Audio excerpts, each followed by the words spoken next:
사랑의 샘 평화의 소리 KCR 11시 종합뉴스 365 헬스 마이라니베이 로우 변호사 윤영준 다이너스픽 JP 에듀케이션 에듀킹덤 칼리지 다데무라 EL 디자인 전망조인창 공동 제공입니다. 뉴질랜드 뉴스입니다. 첫 주택 구매자가 지난 9월 주택 구매의 37%를 차지했습니다. 최근 중앙은행 수치에 따르면 지난 9월 첫 주택 바이어에 대한 모기지 승인은 8월에 2,481명보다 감소한 2,233명으로 나타났습니다. 인터레스트 더 시오드 덴젯은 평균 구매 가격이 8월 66만 1,304달러에서 상승한 67만 4,479달러라고 추정했습니다. 9월의 첫 주택 구매자에게 승인된 모기지의 평균 규모는 구매자의 보증금이 20% 미만인 저자산 모기지의 31%가 포함된 56만 1,129달러였습니다. 9월 첫 주택 구입자에게 승인된 저자본 모기지의 평균 규모는 63만 277달러였습니다. 전반적으로 첫 주택 구입자의 활동은 3월 이후 비교적 안정적이었으며 변동폭은 적었습니다. 전체 주택 시장에서 첫 주택 구입자의 점유율은 올해 4월과 5월 사상 최고치인 39%를 기록한 후 6월 이후 37%를 유지하고 있습니다. interest.co.nz은 2017년 초부터 첫 주택 구매자에 대한 통계를 집계해 왔습니다. 2017년 1월부터 2023년 9월까지의 주택 판매에서 첫 주택 구매자의 비중이 21%에서 37%로 증가했습니다. 그러나 첫 주택 구매자의 시장 점유율 증가는 주로 투자자 및 기존 주택 소유자가 다른 부동산을 구매하기 위해 집을 파는 등 다른 유형의 부동산 구매자의 활동이 줄어든 결과입니다. BNZ 수석 이코노미스트 마이크 존스는 새 주택을 짓는 것과 기존 주택을 구입하는 것 사이의 비용 격차가 이때보다 높았던 적이 없었다고 말했습니다. 최신 에코펄스 간행물에서 존스는 수치 분석을 통해 현재 평균 180평방미터 규모의 신규 주택 가격이 기존 주택보다 약 20만 달러 더 비싸다고 추정했습니다. 그는 외국인 이주가 급증하고 이에 따라 건설 활동이 줄어들기 시작하는 시기에 더 많은 주택에 대한 수요가 증가함에 따라 신규 주택과 기존 주택 간의 비용 격차가 줄어들 것이지만 이는 주로 주택 가격이 가격 상승에서 비롯될 것이라고 말했습니다. BNZ 경제학자들은 내년에 주택가격의 일시적인 상승이 가속화되어 2024년까지 전국 주택가격이 7% 상승할 것으로 예상하고 있습니다. 우리의 분석에 따르면 1995년 이후에 평균 신규 건축 프리미엄은 약 6만 5천 달러였으며 현재의 신축과 구매 사이의 거의 20만 달러의 차이는 가장 큰 수치로 장기 평균의 약 3배라고 지적했습니다. 경매에 나온 주거용 부동산의 거의 절반 미만이 매매가 이루어지고 있습니다. interest.co.nz이 모니터링하는 최신 주거용 부동산 경매에서 제공되는 부동산 수는 약간 감소했지만 경매장은 여전히 연중 3번째로 바쁜 주를 보내고 있습니다. 경매에 나온 부동산 수는 10월 7일에서 13일 주에 367개 동으로 최고치를 기록했고 그 다음 주에는 371개 동으로 줄었으며 10월 21일에서 27일에는 다시 315개 동으로 줄었습니다.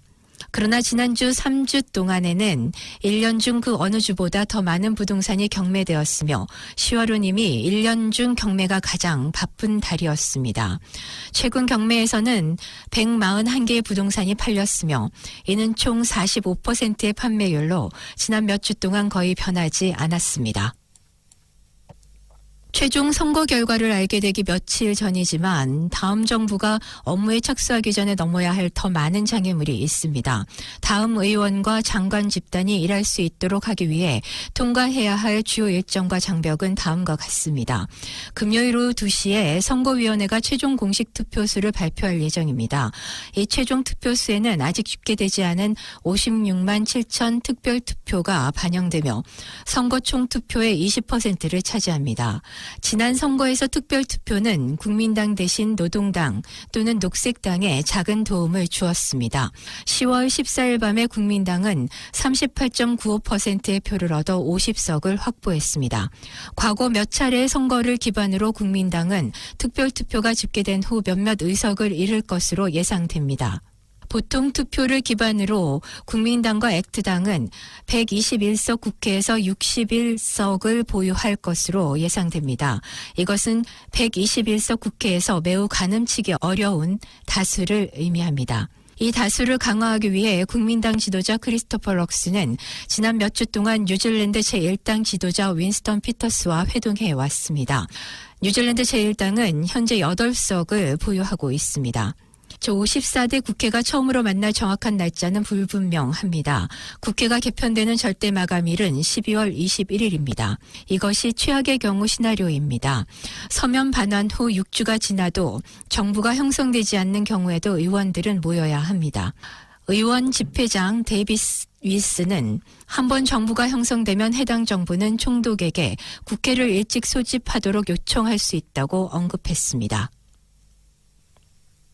퇴임하는 스포츠 및 레크레이션 장관은 그의 마지막 공식 활동 중 하나로 올블랙스 경기를 위해 파리에 있었지만 그가 가장 자랑스러워하는 것은 향상된 여성들과 소녀들의 참여라고 말했습니다.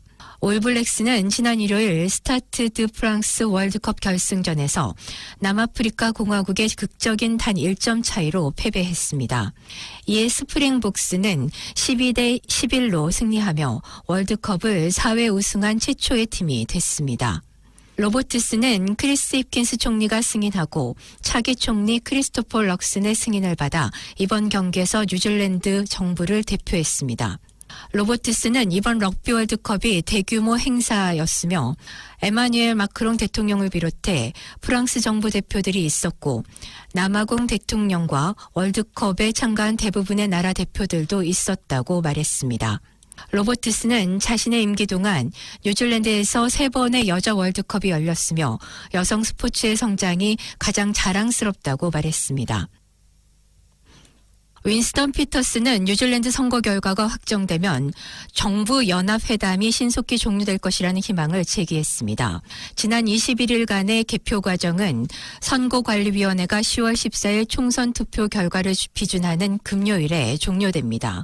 뉴질랜드인들이 노동당 정부를 몰아내고 우경화한 것은 분명하지만 최종 집계에서는 중도 우파인 국민당이 2당 또는 3당 연합으로 집권할 수 있는지 여부가 드러날 것입니다. 78세의 뉴질랜드 정치의 독보적인 베테랑인 피터스 의원은 이전에 3차례나 선거 후 회담에서 핵심 역할을 맡았으며 연정회담에서 자신의 정당을 위해 최대한의 영향력을 발휘하는 것으로 잘 알려져 있습니다. 피터스는 11월 3일 이후에 문제가 해결되어 뉴질랜드가 주요 국제 행사에서 정치적으로 대표될 수 있기를 희망한다고 뉴질랜드인들에게 말했습니다. 11월 6일부터 10일까지는 태평양성 포럼이 있습니다. 그리고 15일부터 17일까지는 샌프란시스코에서 아펙 회의가 열립니다. 선거관리위원회는 수동으로 투표를 2번 집계하고 투표용지의 약 20%에 해당하는 우편 및 해외 투표를 추가할 것이며 선거일에 등록한 뉴질랜드인들을 교차 확인합니다. 새로운 수치에 따르면 뉴질랜드인들은 전기자동차를 적극적으로 사용하고 있습니다. 2021년부터 2022년 사이에 우리는 전 세계 모든 국가에서 EV 판매량이 3번째로 높은 증가율을 보였습니다. 아오테 아로아는 전기자동차 활용에 박차를 가하고 있습니다. 오토미디어 그룹 리처드 에드워즈는 지난 몇 년 동안 뉴질랜드에서 전기자동차에 대한 관심이 엄청나게 높아졌다고 말했습니다. 영국 회사인 드라이브 일렉트릭의 최신 데이터에 따르면 인도의 EV 판매가 300% 증가한 반면 브라질은 거의 200% 증가한 것으로 나타났습니다. 뉴질랜드는 179%이지만 크게 뒤처지지는 않았습니다. 메시대학교의 랄프 심스는 6만 3천 대의 전기자동차가 주행하고 있으며 추가로 2만 5천 대의 플러그인 전기자동차가 있다고 말했습니다. 이로써 전기자동차의 흡수로 인해 배출되지 않는 이산화탄소가 약 300만 톤가량이라고 강조했습니다. 이는 부분적으로 클린카 리베이트 덕분입니다. 리처드 에드워즈는 사람들이 처음에는 새로운 전기자동차를 구입할 때 정부로부터 약 8,500달러를 받았지만 지금은 7,000달러를 받고 있다고 말했습니다. 그러나 차기 총리 크리스토퍼 럭스는 집권 후 100일 이내에 리베이트를 폐지할 계획이라고 밝힌 바 있습니다. 이에 대해 랄프 심스는 뉴스허브에서 클린카 리베이트가 없어지면 전기 자동차 구입이 줄어들고 대신 디젤 자동차와 휘발유 자동차 등 더 저렴한 옵션을 선택하게 될 것이며 이러한 결과는 향후 15년 동안 온실가스를 생산하게 될 것이라고 말했습니다. 대신 국민당은 2030년까지 공공전기차 충전기 10,000대를 확보하겠다고 약속했습니다. 이는 현재 1,200개와 비교됩니다. 지금까지 전해드린 뉴질랜드 뉴스는 뉴스허브, 원뉴스, 라디오 NZ, 뉴질랜드 헤럴드, 스톱, interest.co.nz에서 간추렸습니다. 오늘의 환율 정보입니다. 뉴질랜드 달러화 대비 원화 기준 환율은 786원 45전, 한국에서 받을 때 794원 31전, 한국에서 받을 때 778원 59전입니다.